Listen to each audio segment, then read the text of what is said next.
Setelah itu, Yesus pergi ke Yerusalem untuk Hari Raya Orang Yahudi. Di dekat pintu domba di Yerusalem ada sebuah kolam dengan 5 serambi. Dalam bahasa Ibrani disebut Bethesda.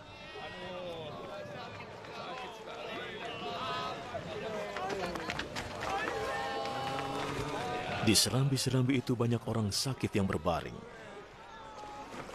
Ada yang buta, ada yang timpang, dan ada yang lumpuh.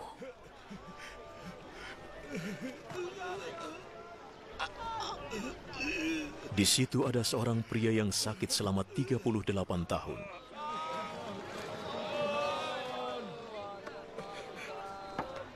Yesus melihatnya berbaring di sana, dan ia tahu bahwa pria itu sudah lama sekali menderita sakit.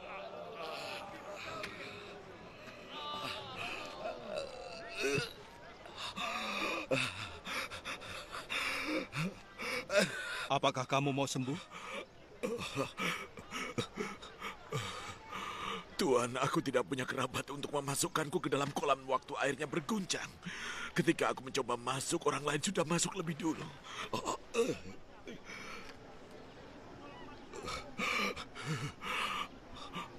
Bangunlah. Angkat tikarmu dan berjalanlah.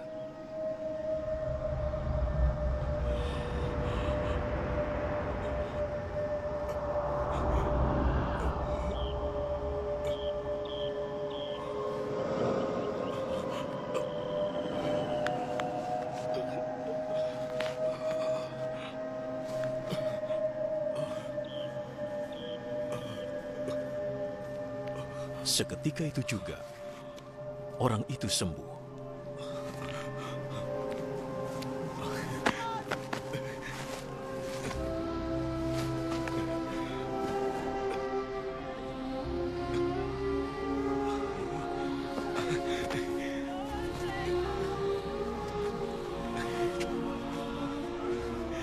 Ia mengangkat tikarnya dan mulai berjalan.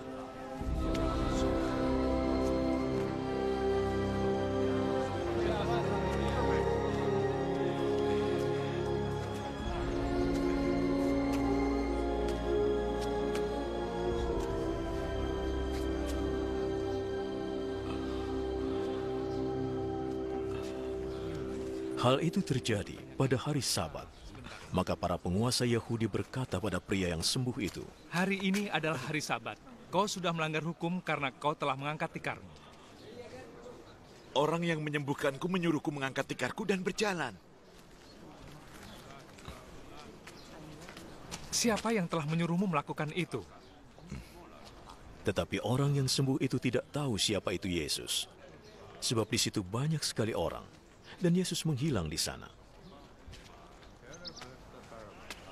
Kemudian, Yesus berjumpa dengannya di rumah Tuhan. Kamu sudah sembuh. Jangan buat dosa lagi, supaya tidak mengalami yang lebih buruk.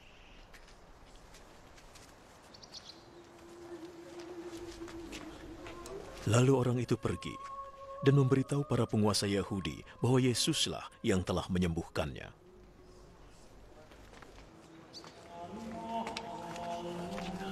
Maka mereka mulai menyusahkan Yesus, sebab ia menyembuhkan orang pada hari Sabat.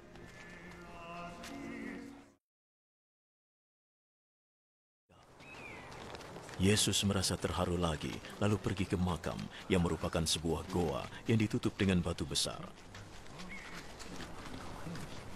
Singkirkan batu itu. Pasti baunya busuk sekali. Dia sudah meninggal 4 hari. Bukankah aku berkata bahwa kamu akan melihat kemuliaan Tuhan jika kamu percaya?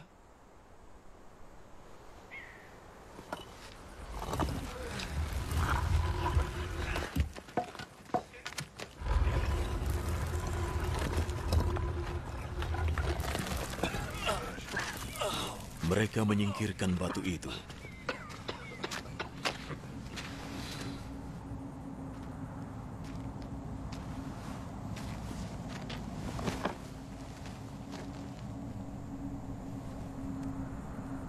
Yesus menengadah. Terima kasih Bapa mau mendengarkan aku. Aku tahu engkau selalu mendengarkan aku. Tapi aku mengatakannya demi orang-orang ini. supaya mereka percaya bahwa engkau mengutusku.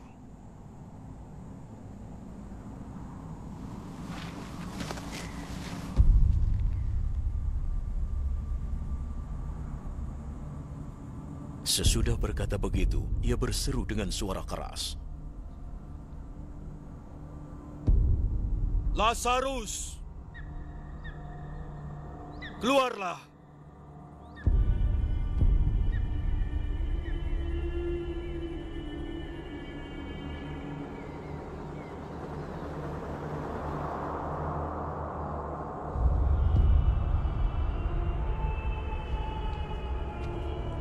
Ia keluar. Tangan dan kakinya masih terbungkus kain kafan. Dan wajahnya masih tertutup kain.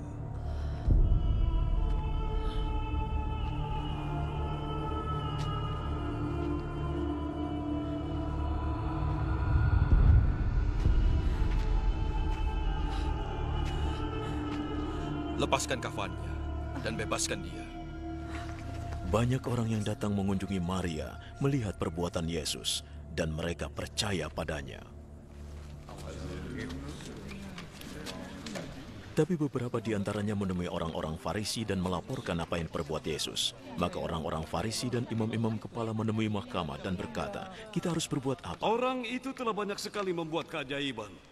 Jika kita membiarkannya, semua orang akan percaya padanya. Dan para penguasa Romawi akan bertindak dan merusak rumah Tuhan dan bangsa kita.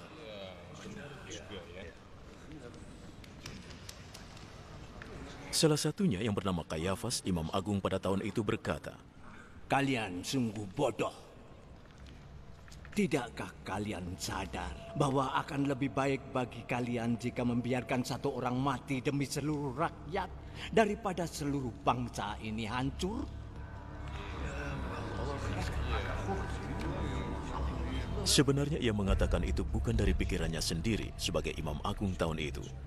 Ia menubuatkan bahwa Yesus akan mati untuk bangsa Yahudi, dan bukan hanya untuk mereka, tapi juga berusaha untuk mempersatukan kembali anak-anak Allah yang telah tercerai-berai. Semenjak itu, para penguasa Yahudi bersekongkol untuk membunuh Yesus.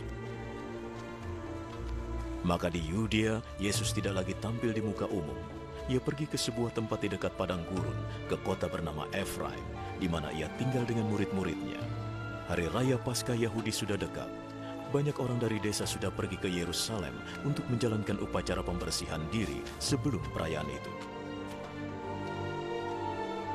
Mereka mencari Yesus, dan saat berkumpul di rumah Tuhan, mereka saling bertanya, "Bagaimana menurutmu? Pasti dia tidak akan datang ke perayaan, kan?"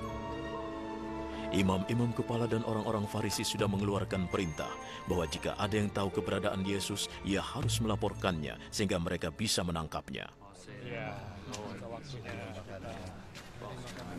6 hari sebelum hari perayaan, Yesus pergi ke Betania, tempat tinggal Lazarus yang sudah dibangkitkan olehnya.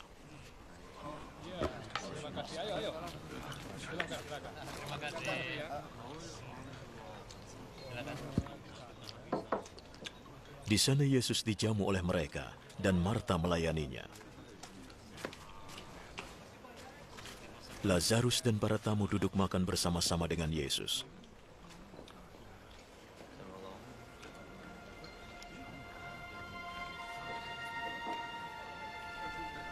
Lalu Maria datang dengan setengah liter minyak wangi narwastu yang sangat mahal.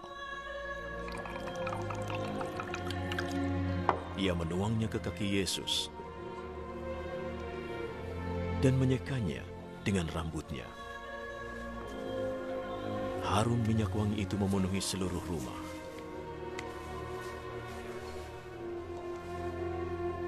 Salah satu murid Yesus, Yudas Iskariot, yang kemudian mengkhianatinya, berkata, "Mengapa minyak wangi tidak dijual saja?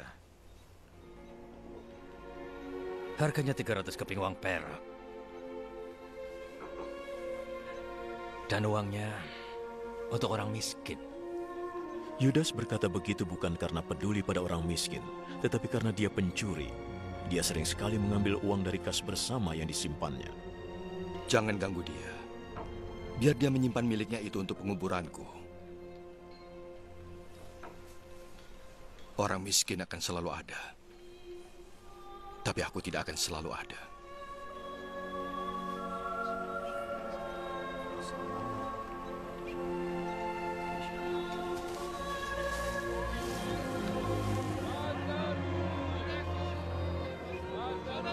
Banyak orang Yahudi mendengar bahwa Yesus ada di Betania.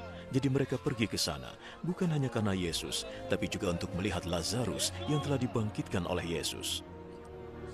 Maka imam-imam kepala berencana untuk membunuh Lazarus juga, karena ia menyebabkan banyak orang Yahudi menolak mereka dan percaya kepada Yesus.